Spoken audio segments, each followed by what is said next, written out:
Hey there, welcome back to Catalyst Conversations. I'm your host, Hadriana Leo. Well, here we are, guys. We are almost right at the end of December. The finish line of 2025, it's right there. I mean, you can reach out and touch it. And if you are anything like the high achieving women that I work with, you're probably feeling one of two things right about now. So you're either sprinting towards the end, trying to cram every last goal that you set back in January, trying to get all of that done, or you are avoiding looking at your financial report card altogether because it didn't quite go according to plan. Well, today, we're going to do a results review. And no, we're not going to be doing it the way you think. That is ancient. I'm not going to be asking you to, open up your banking app, maybe stare at your balances until you feel either relief or shame. That's ancient. That does nothing for anyone, and we've come to understand that now. Instead, we're going to be looking at the infrastructure that you built because the number in your bank account, that is a lagging indicator. That is reactive. That's the thing that's already happened. It tells you what you did yesterday. In this episode, I want to talk about who you became this year. Did you build calculated confidence? Or did you just build more complexity into your finances? Did you act like a CEO of your wealth? Or were you still having that employee mentality trying to DIY a legacy?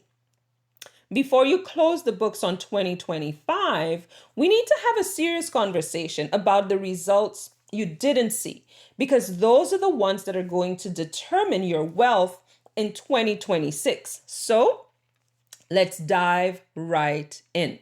The first thing that I want to discuss with you is the activity trap. You know, that busy work that we do, that busy work that we think makes us feel like we're achieving stuff? Well, high achievers often confuse movement with progress. It's how you run on the treadmill versus getting out on the road and actually getting somewhere. We feel productive. We feel good about ourselves when we research, that perfect ETF or that great stock opportunity.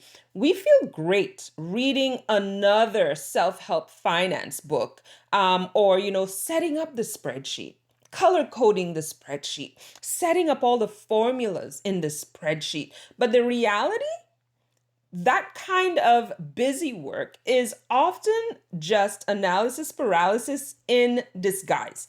It feels responsible, but it's actually a fear based delay tactic to avoid actually taking action and making real decisions. So it's time to shift. Wealth work is often boring work and quiet work. It is automating that transfer instead of just thinking about doing it. It's transferring to that freedom fund on a consistent basis. It's actually meeting with the advisor and signing the paperwork, not just looking at the plan that was generated for your portfolio. It's having the uncomfortable conversations with that spouse, with that partner, with that business partner. It's about doing the thing that might be boring, it might be quiet, but is where your results sit. So here's the question for you. Looking back at 2025, how many hours did you spend worrying, vacillating, researching versus actually executing?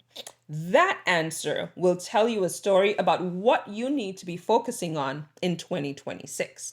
Second, let's look at the hats you wore and the roles you took on. Were you the CEO or were you the employee? Okay, so understand that. In your career, you know how to delegate. You operate with a who, not how, one of my favorite books. You operate with a who, not how mentality, and that has brought you success in your career. You are a CEO.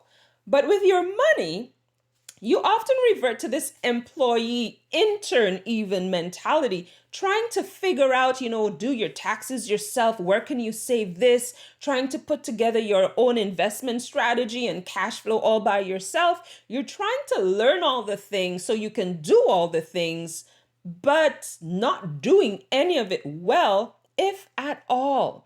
That employee mentality, it shows up when you're hoarding cash in low interest accounts because you can't figure out what's the best stock to buy, or you're afraid to make the wrong move. That employee mentality kind of shows up when you're reacting to expenses as opposed to planning for them. I always like to say, snow tires in Canada, it's not an emergency. Hello. So, the CEO mindset says you set the vision and the values, but the CEO manages your personal C-suite. So you're not trying to do all the things and be all the things. You have your suite of professional supports that are well trained, highly skilled, and have a fine-tuned hold on their areas of expertise in your support and to your benefit. So that means you have your advisor, you have your accountant, you have your strategist in place, and they're the ones who are going to execute on the how of your vision and values. So here's your question. Did you lead your money this year, or did your money manage you? Very, very important question. And the answer to that is going to help you understand what supports you need in 2026 as you enter the new year and start creating or crafting your financial plan and you becoming that wealth architect. Here's another thought. It's complicated. And no, I'm not talking about your relationship. I'm talking about your financial vocabulary. It is a dangerous phrase because a lot of times complexity is a mask for the imposter earner mindset. We tell ourselves our finances are too messy to deal with because secretly we're afraid we're just not good enough to manage this level of wealth. And truth be told, as I said before, you may need support. But in your mind, if you're saying it's complicated and stepping away, that complexity is going to lead to stagnation. And we don't get wealth results. We don't build legacy when we stagnate our wealth journeys. That stagnation, that bow to complexity, it keeps high earners trapped in golden handcuffs because they can't see a clear path to freedom through all of that complexity and clutter.